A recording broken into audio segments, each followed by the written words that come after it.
and welcome to Backpacker Flip-Flops. I am your host, Joanne Hendrickson. This podcast is about my travels and experiences to different cities and countries around the world. My goal is to help travelers see and engage in places in a whole new way.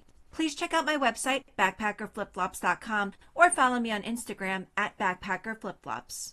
So this is season 2 of the podcast. It's been a few months since season 1. I launched this travel podcast at the start of the pandemic. Legit, episode 1 of season 1 was launched on March 10th. And I kind of expected as the season went on that the world was going to go in a different direction and I could move the podcast along with that. But things really haven't changed that much. And so I am just diving in with the reality of the world, and I'm going to keep on sharing about some of my old travel stories. So I am so excited to start this new season. So I did a survey over on my Instagram page, Backpacker Flip-Flops, around the end of October, early November, to get an idea on how this season should look, and I'm all ready to dive in. Be sure to subscribe to my podcast so you never miss an episode and can travel over podcasts till you're back traveling again. And hopefully this will give you some travel inspiration for your future trips. Each month, this podcast supports a different charity or organization, and you can check out my website, backpackerflipflops.com/giving-back to see the charities that we've supported. Even while new episodes weren't being recorded, I was still continuing to make donations based on subscribes to the podcast, reviews, and also added in subscribes to my YouTube channel, which is Backpacker Flip-Flops, to help make a bigger impact. Please take a moment and leave a 5-star review on my podcast. $1 is donated per 5-star review and also per comment each month to a different charity. This year, donations have been made to For the Kids, Boston Public Library, Feeding Heroes, the Alvin Ailey Dance Theater, the Nema Child Project, Doctors Without Borders, Operation Christmas Child, Ray of Sunshine, the Global Food Banking Network, and for December, a donation will be made to Humanitas, who provides Christmas gifts and school supplies around the world. Also, I'd love to hear what charities you'd like me to support in 2021. Please either email me at podcast@backpackerflipflops.com or send a DM to me on Instagram at backpackerflipflops. Okay, so let's jump into today's show. I'll be honest that while I was planning to release my new season in January, I kind of rushed to do one today because I just had to share this story with you all. So I really love traveling, and kind of any chance I get, I go and explore the world. So 13 years ago, I had the chance to spend Christmas and New Year's in Europe. I was right in between jobs and had about a 2-week window to see as much of Europe as I could before I started a new job. So I planned out that I wanted to be in Zurich for New Year's and work my way back. And that's what brought me on Christmas Eve to Salzburg, Austria. So I remember I found an internet cafe. Do you guys remember those? I mean, they were just like computer stations in big cities, and we'd log on. And now to think that I was signing into email from these random machines that other people were using, kind of sketchy. But back then, I mean, that's what you did. So I was at this internet cafe in Salzburg, and I remember finding out that I could take a train from Salzburg about a little less than an hour away and go to the town where Silent Night was written. So of course I had to go there. It made perfect sense for a holiday experience. The problem was I didn't think too much about it, and I was still kind of new to traveling, so I didn't think out like where I was going to eat, or are the trains going to be running on a normal schedule because it's Christmas Eve. And I knew as I got outside the city more, there was a chance that I wasn't going to be easily able to find people who spoke English, but I still went. So I took the S-Bahn S1, which will take you to a tiny town called Oberndorf. And this town, it's tiny. They say there's around 5,000 people, but it feels a lot smaller. It's located right on a river, and it's very quaint and cute. When you get off the train, it's easy to spot signs for the Stille Nacht Kapelle, or the Silent Night Chapel, which is just about a 1-kilometer walk away. Now, this town knows its claim to fame is this song. So there is a souvenir shop for it. There's a chapel. There's a museum. There's a statue to the composers. But I'm getting ahead of myself. Let's step back in time a bit. Over 200 years to 1818, to this little town, which only 2 years before was split during the Napoleonic Wars. Can you imagine the home of one of the most famous and beautiful Christmas songs is one of very humble beginnings? It was actually never even supposed to have been a song.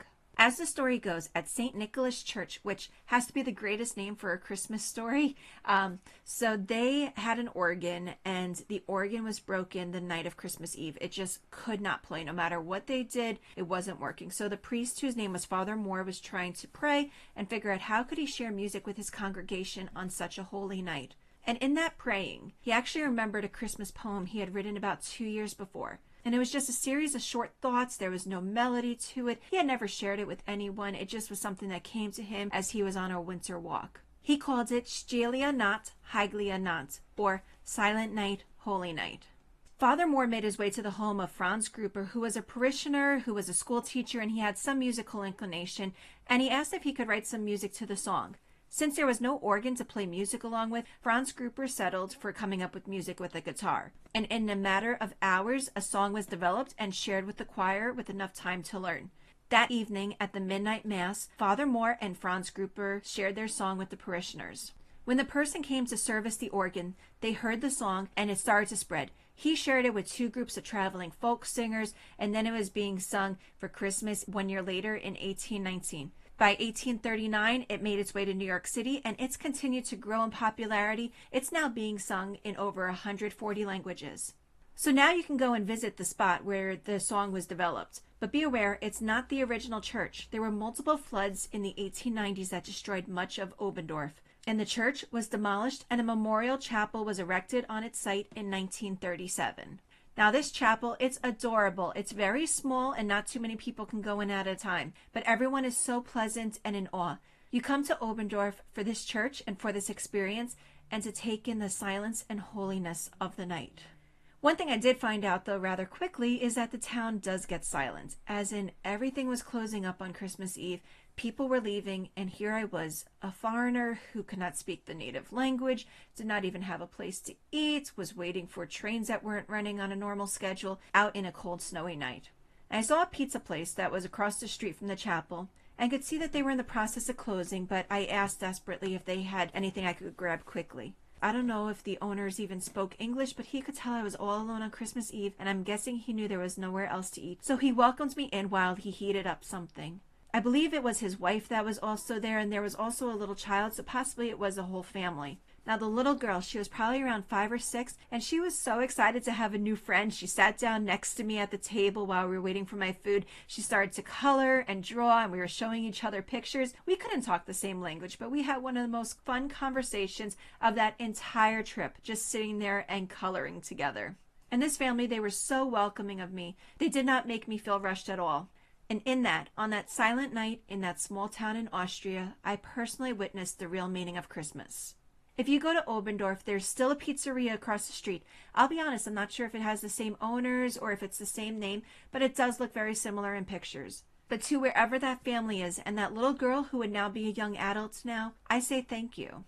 In this tiny and simple town outside of Salzburg, Austria, from a simple, meaningful song, we now see the beauty that can come out of darkness. Whether it was for the congregation worshiping shortly after a war, or the future generation out in Oberndorf who lost much of everything in the 1890s, to all those worldwide who have heard it in whatever language and whatever location, the message of beauty and silence resonates with us, and it still does today, even in the darkness. Now 2020 has been dark. Nothing went the way it was supposed to. But on the other side, something beautiful and meaningful will come out of this whole experience and will inspire the generations to come, just like this song did. Thank you so much for listening. I am so excited for season 2. If you have a place you'd like me to share my experiences about, feel free to contact me on my website, backpackerflipflops.com, or follow me on Instagram at backpackerflipflops. Please also leave a 5-star review to help support Humanitas. Thank you so much for listening. Till next time. Ciao, adios, auf Wiedersehen, bye.